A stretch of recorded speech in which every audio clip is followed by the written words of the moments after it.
Assalamualaikum warahmatullahi wabarakatuh. Halo teman-teman, selamat berjumpa dengan saya di mata kuliah pembelajaran seni rupa di SD bersama saya Ibu Aini.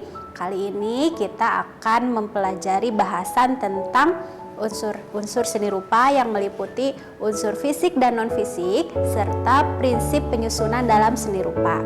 Nah, setelah mengikuti perkuliahan ini, diharapkan para mahasiswa mampu menguraikan tentang apa saja unsur-unsur fisik dan unsur non-fisik serta prinsip penyusunan dalam seni rupa. Oke, sudah siap untuk belajar hari ini? Tetap semangat ya!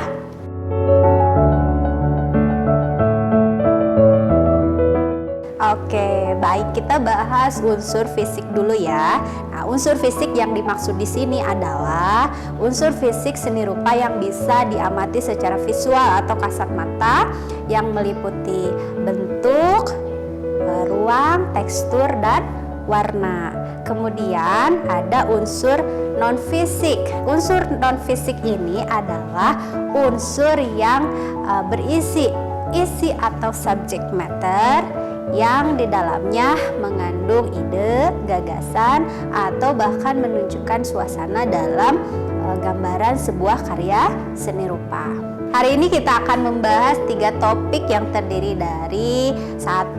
Unsur fisik seni rupa yang meliputi bentuk, warna, struktur, ruang, dan tekstur. Dan yang kedua, unsur non-fisik seni rupa. Yang ketiga yaitu prinsip penyusunan dalam seni rupa yang meliputi kesatuan, keseimbangan, irama, proporsi, center of interest, dan juga kontras.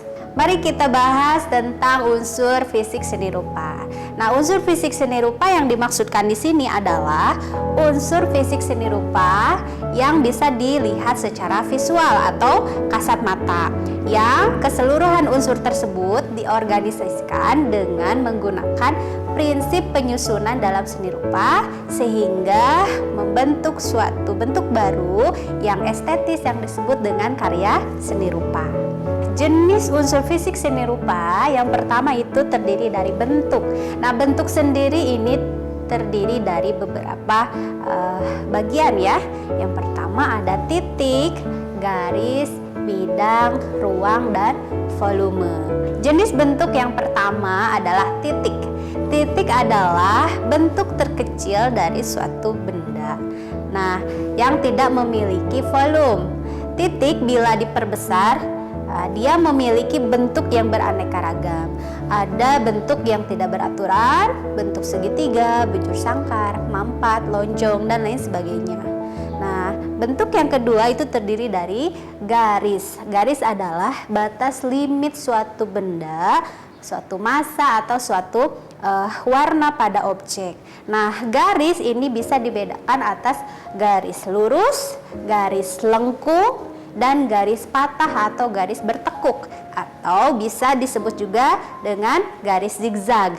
Nah, karena berdasarkan ketebalannya, garis juga dibedakan antara garis tebal dan garis tipis. Nah, garis juga bisa menyimbolkan suatu keadaan atau peristiwa. Misal, seperti garis lurus, dia menyimbolkan kesan kaku atau kesan sedih atau marah. Kalau garis lengkung, dia mengesankan simbol lemah lembut, kemudian tidak kaku, dan juga menyenangkan. Jenis bentuk yang selanjutnya ada bidang. Bidang adalah bentuk pipih yang tidak memiliki dimensi, terdiri dari panjang dan lebar. Nah, bidang ini beraneka macam. Ada bidang geometris, non-geometris, atau bidang organis, bidang tidak beraturan, dan juga bidang yang lain yang digunakan dalam penggambaran sebuah objek seni rupa. Jenis bentuk yang terakhir ada yang dinamakan dengan volume atau gempal.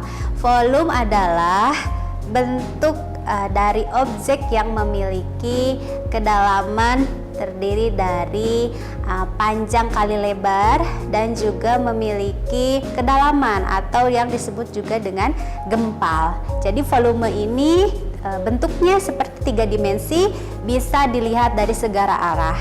Namun ada juga jenisnya yang berongga dan juga padat. Nah, pada jenis karya 2 dimensi, volume ini tampak seolah-olah semu atau maya.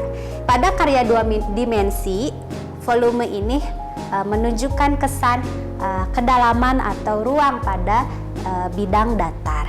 Tetapi hal itu juga menjadi salah satu bentuk penyusun dalam objek karya dari seni rupa.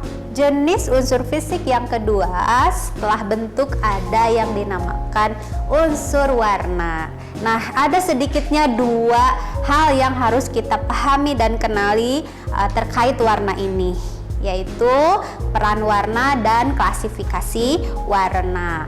Peran warna terdiri dari 3 peran. Yang pertama, warna mewakili warna, warna sebagai simbol, dan warna untuk merepresentasikan alam. Nah, baik, kita bahas dulu dari warna sebagai representasi dari alam.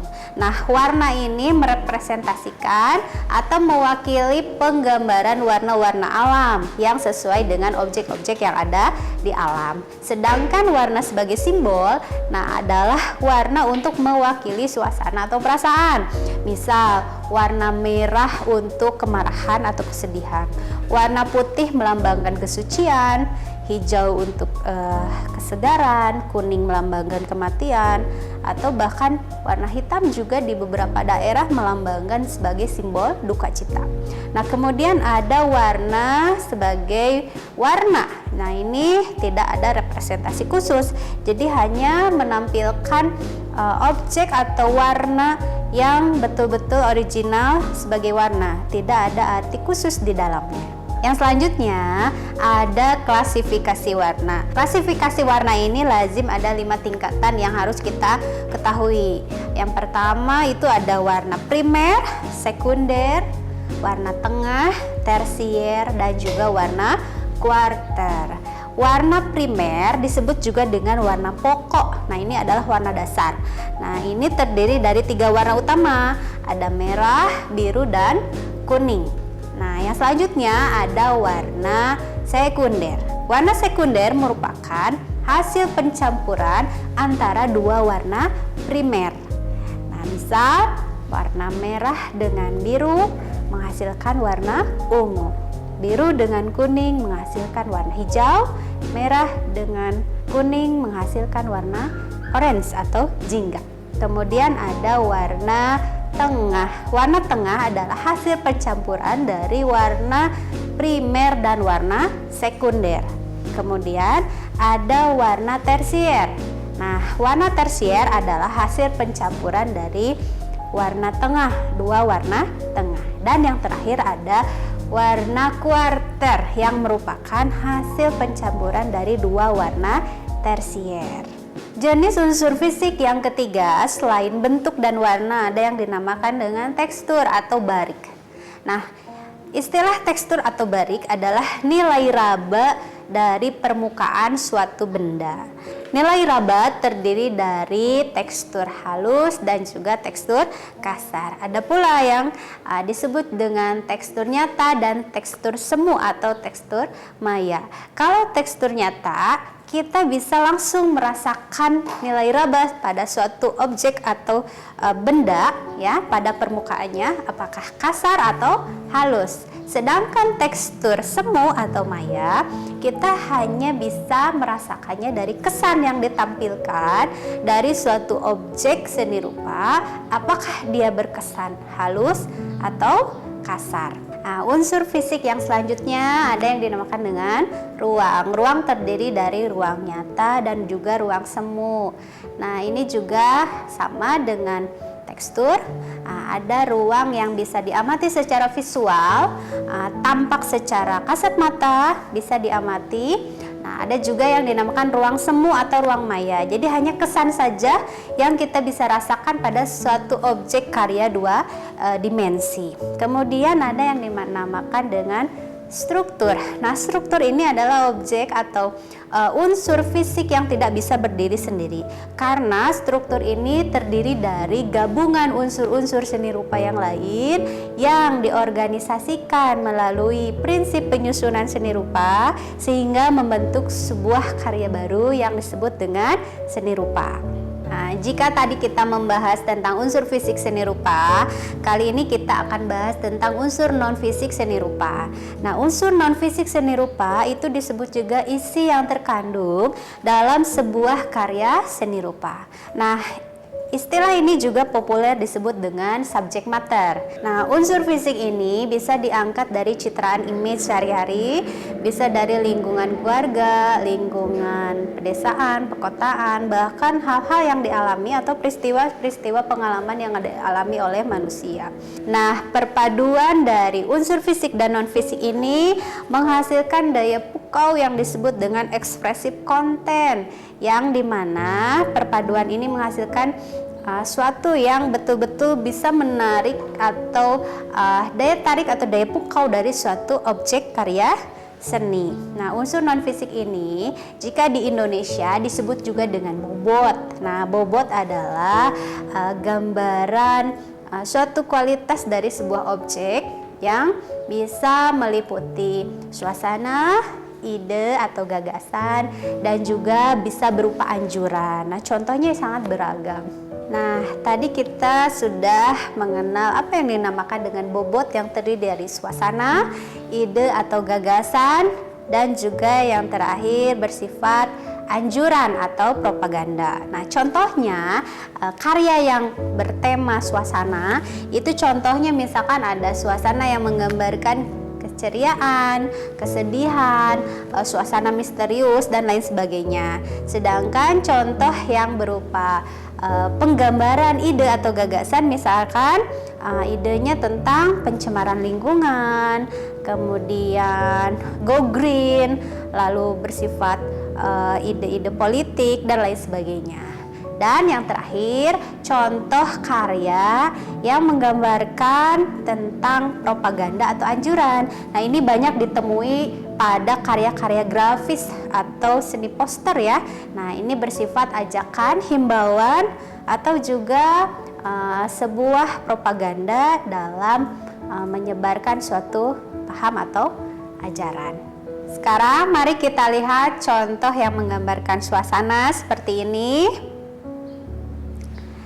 Contoh yang menggambarkan ide atau gagasan seperti ini. Dan contoh yang menggambarkan ibarat, anjuran atau propaganda seperti ini. Baiklah, tadi kita sudah membahas unsur fisik dan non-fisik dalam seni rupa. Sekarang kita akan bahas tentang prinsip penyusunan dalam mengkomposisikan unsur-unsur seni rupa. Nah, prinsip penyusunan dalam seni rupa ini sangat penting sekali kita pakai karena mampu menghadirkan suatu kesatuan yang harmonis dalam sebuah karya seni rupa. Prinsip penyusunan karya seni rupa ini terdiri dari kesatuan, keseimbangan, proporsi, kemudian center of interest atau pusat perhatian, kemudian ada irama, dan juga ada kontras. Prinsip yang pertama adalah kesatuan. Kesatuan ini terdiri dari kesatuan ide, gaya, dan kesatuan bentuk. Nah, yang kedua ada keseimbangan. Prinsip keseimbangan ini adalah prinsip yang tidak membebani satu objek dengan objek yang lainnya. Terdiri dari keseimbangan simetris dan keseimbangan asimetris. Ya, prinsip yang ketiga ada yang dinamakan dengan proporsi. Proporsi adalah perbandingan ukuran dari perbandingan ukuran objek, perbandingan ukuran antar objek, dan perbandingan ruang. Ya, yang kemudian ada prinsip dari irama. Irama adalah unsur pengulangan dari suatu objek. Nah, irama sendiri bisa dihadirkan melalui irama dari pengulangan warna, irama bentuk, irama tekstur, dan lain sebagainya. Prinsip yang kelima ada yang dinamakan dengan center of interest atau pusat perhatian. Nah, prinsip ini merupakan prinsip yang menarik perhatian yang paling berbeda dengan objek yang ada di sekitarnya. Kemudian yang terakhir ada yang dinamakan dengan prinsip kontras. Kontras adalah suatu objek atau unsur yang saling berlawanan tetapi saling mendukung. Nah, kontras ini biasanya dibedakan bisa dari tone warna atau dari tingkat kecerahan gelap dan terang. Sekarang mari kita lihat contoh dari prinsip-prinsip penyusunan dalam seni rupa. Yang pertama ada contoh kesatuan seperti ini. Contoh keseimbangan seperti ini. Dan contoh proporsi seperti ini. Kemudian ada contoh irama seperti ini. Lalu ada contoh center of interest seperti ini. Dan yang terakhir ada contoh kontras seperti ini. Baiklah, bagaimana? Apakah sudah paham mengenai unsur fisik, non-fisik, dan prinsip penyusunan dalam seni rupa? Nah, ketiga unsur tersebut merupakan landasan yang paling penting atau krusial dalam membuat suatu karya seni rupa. Unsur fisik dan non-fisik yang diorganisasikan menggunakan prinsip penyusunan seni rupa akan menghasilkan suatu karya seni rupa yang estetik atau indah dan harmonis. Berbeda sebaliknya ketika kita membuat karya seni rupa tanpa memperhatikan prinsip-prinsip penyusunan seni rupa, unsur-unsur fisik itu tidak akan tampil harmonis atau bahkan juga tidak menarik. Nah, mari kita terapkan penggunaan unsur fisik dan non-fisik serta prinsip penyusunan dalam membuat karya seni rupa agar karya kita lebih estetik dan lebih indah ketika diapresiasi atau ditampilkan kepada khalayak masyarakat. Alhamdulillah kita telah sampai di penghujung materi perkuliahan. Mudah-mudahan bermanfaat. Ingat, every child is an artist. Seperti kata Pablo Picasso, bahwa anak-anak kita itu sangat berpotensi menjadi seniman. Maka mari kita gali potensi anak-anak didik kita nanti agar mereka bisa bertumbuh dengan bahagia melalui berkarya seni. Baik, terima kasih. Sampai jumpa di pertemuan selanjutnya.